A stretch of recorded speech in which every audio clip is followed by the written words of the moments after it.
UFC Picks channel. I will be going over the start of 2024, and I'll be regularly streaming my picks for cards. Our first card is of the year of 2024, and it's going to be a good year too. Is Magomed Ankalaev versus Johnny Walker 2. They fought recently, late last year, and the fight unfortunately ended in a legal knee to Walker, so it was a no contest. They get their rematch here in the main event. The fight's going to be Saturday, January 13th at 4 p.m. I'm going to go over the prelim and the main card fights. I'm going to try to make these quick too, because I don't want to take up too much of anyone's time. But first fight of the night in the prelims, we got Felipe Buenes out of Brazil versus Joshua Van. Here I got Joshua Van. I just think his boxing is more crisp. He's an all-around game. He has good wrestling. He's very athletic. He's able to get up back to his feet. Buenes I don't know much about, but I know that the level of competition is a lot less light, and I believe he's making his debut. So I'm going to go with Van. I think he either wins a decision, but honestly I think he gets a knockout.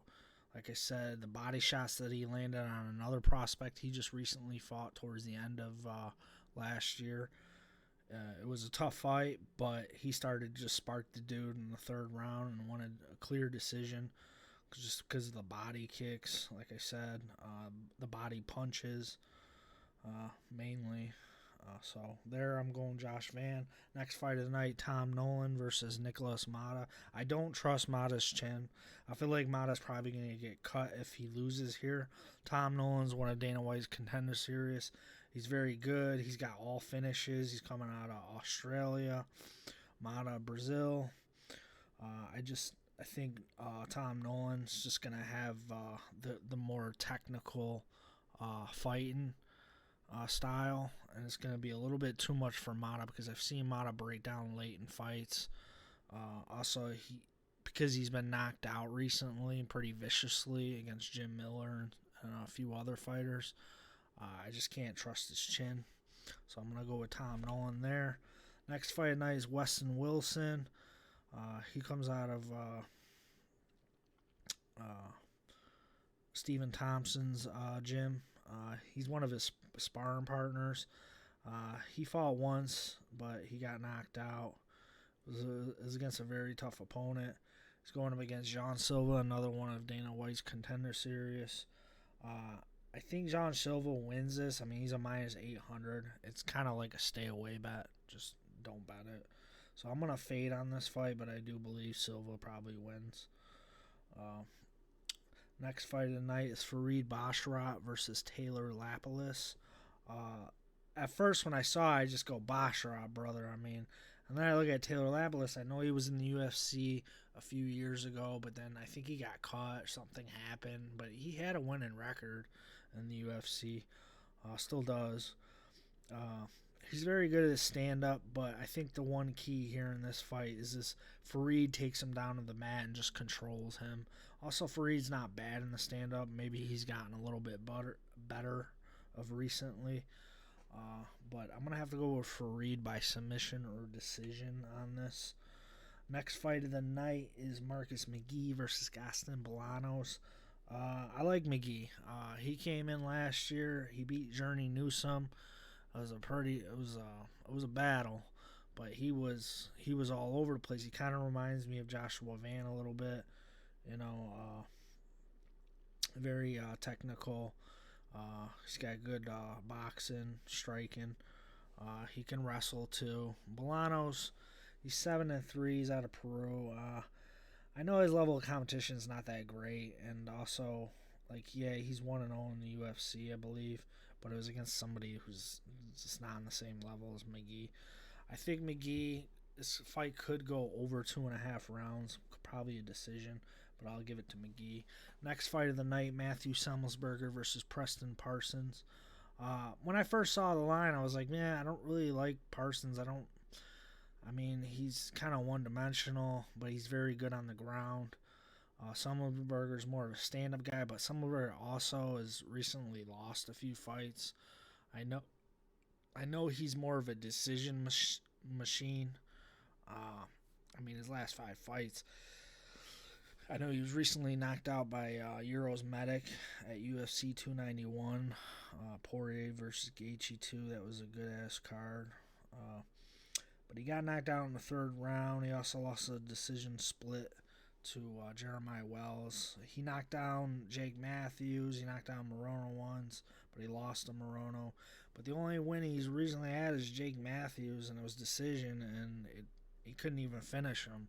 So, like I said, I look at it and I go, man, I think Selmsberger on a 2-fight losing streak, being, 11-6. I think he has a chance, if he can start Parsons early and get him hurt, and Parsons can't take him down. But if Parsons takes him down, and especially late, I just see Selmsberger gassing. He's very durable, but at the same time, like, he gets kind of wild when he first comes out, so he's looking for the kill.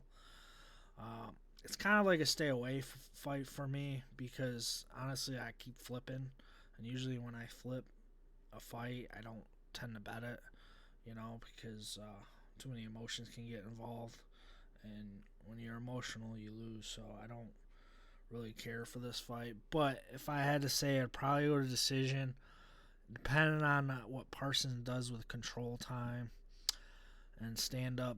It could just be like a very close split. Maybe Parsons, I would lean. But other than that, I'm staying away from that. Next fight of the night is our featured prelim. Andre Arlovski versus Waldo Cortez Acosta. Andre Arlovski is 44 years old. He's coming off 2 losses in a row. He's an OG, but I mean, this is probably his retirement fight, in my opinion. I don't see how much more he could fight, but he got knocked out pretty bad in round 2. Donato Mazen got choked out by Marcos Rogerio de Lima by a rear naked choke. He's beaten Jay Collier, Jared Vandera, Carlos Felipe, but also his opponent, Waldo Cortez Acosta, Waldo Cortez Acosta. Forgive me for my name pronunciations. He's 3-1 in the UFC. He recently knocked out Lucas Bresky in the first round of his fight. He lost to De Lima, but it was by decision. He's also beaten Sherman Vandera. He's the better stand-up fighter. He's more technical. He did struggle in one of his fights. I believe that was his loss versus De Lima with the leg kicks. But I don't see how Arlovski's going to leg kick him constantly. If Acosta gets in his face, I could see it being a short night and Acosta knockout. Next fight of the night is Phil Hawes versus Bruno Ferreira. This fight is interesting because I remember taking Bruno Ferreira in his last fight. He was 10-0. All of his fights are by finish. I mean, the guy just knocks people out. He's got some submission ability. He's got wrestling. But who he lost to was Nursulin Ruzabov. He lost in the first round. He tried to go for a takedown, grab a leg, and then he just got, basically, I think it was a left hand to the face, and he went out. But I'm not going to... And I bet him versus that guy because that guy was on short notice, but I didn't know how good that guy was. He's pretty good. But Bruno's also good. I mean, all his fights for finishes, and also his key win is in the UFC, and his only win in the UFC was Gregory Rodriguez. It was a first-round knockout. So, I mean, with this, you go to Phil Hawes, and I don't trust Phil Hawes' chin. The guy's, he's been rocked and knocked out a few times now. He's 12-5. 4-3 in the UFC. I feel like if he gets knocked out in this fight by Bruno, because I feel like this fight's not going to go the distance. Hawes, he's just not good in the going late into the fight, and he tends to slow down and gas himself out. I think Bruno just maybe takes him down, ground and pounds him, probably could finish him, or he could just hit him with that one shot. But I'm going to have to go with Bruno Ferreira. I'm going to stick with him. He's a prospect to watch, even though he's been knocked out in that one fight. I still think he has a lot of promise as a fighter. So, next fight of the night is Ricky Simón versus Mario Batista. This is an interesting one because as I look at it, I bet on Simón versus Song Yadong, and that's basically Ricky Simón's only loss, and I think his last 5 fights. Yes, and he's fought a lot of tough competition. He's fought Uriah Faber and lost. He's fought Rob Font. He's beaten Ronnie Yaya, Montel Jackson. I mean, that epic fight he had with Merab Dvalishvili. Sorry if I choke his name. But Merab is very good. And he beat him. And he beat Brian Keller, Jack Shore, who was undefeated. The thing about Simón is he's a very good wrestler. He's 8-3 in UFC. He can get to a decision, but he also can get to triangle chokes, arm triangle chokes. He's got a lot of weapons. Mario Batista, on the other hand, he's been on a hot streak. He's 5-0 in his last 5 fights in the UFC, so he's 7-2. They're very close match, but the edge that I give to Simón is the experience and the level of competition that he has beat. I mean, if you look at who Batista has beaten recently, he beat Damon Blackshear. I'm not taking anything from Blackshear. Blackshear's a very good fighter, but he's also he's lost some fights where you feel like he should have won, or have done better. He beat Guido Canetti. He's an old man now. He's a very respectable fighter, though. He beat Benito Lopez, Brian Keller, and Jay Perrin. A lot of that competition, they're low level, in my opinion, or they're veterans that are just most likely going to retire or are already out of the game.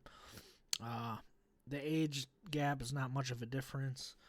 I'm going to have to go with Simón on this. I can't fade him or, like I said, Ferreira, even though they come a lot, because those guys are finishers, Batista's the finisher too, but I just think Simón might be too much if he gets him down on the mat.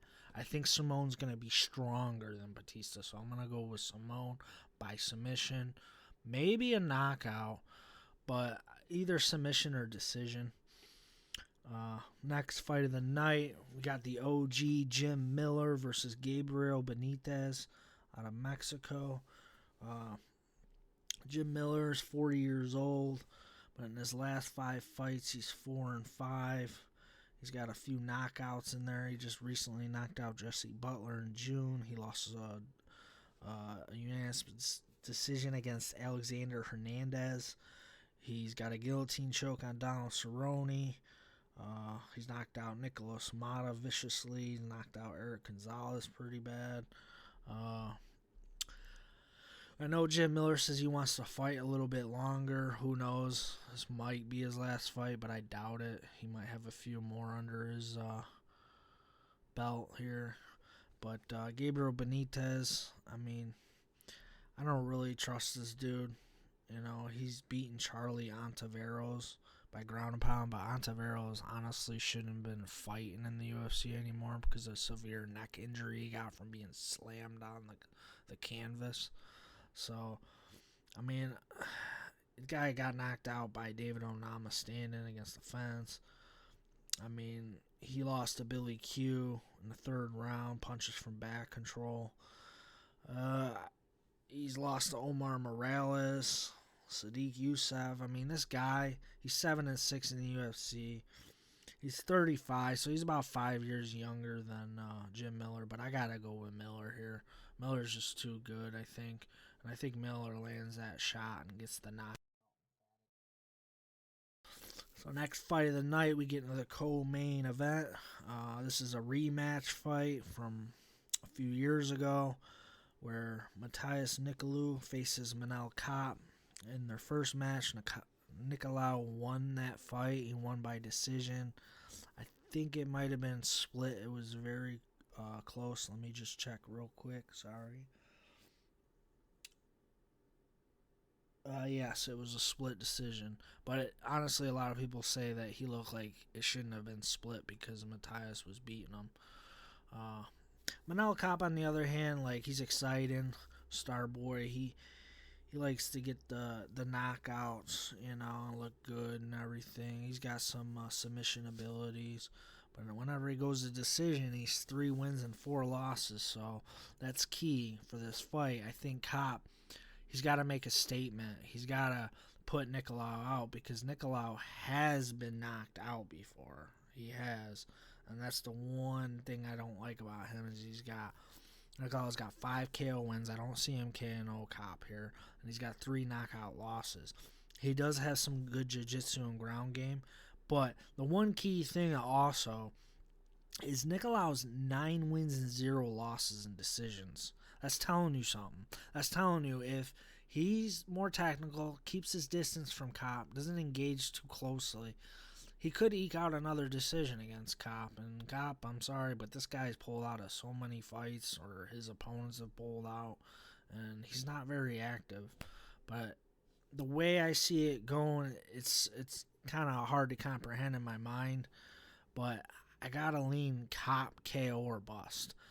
So, I mean, honestly, it's kind of a fade to me. I wouldn't really bet on it. Maybe you could bet on it live. It could be a good live bet. But I'll leave that fight as it is. It'll be fun and entertaining for all. Last fight of the night, the main event, we got Magomed Ankalaev versus Johnny Walker.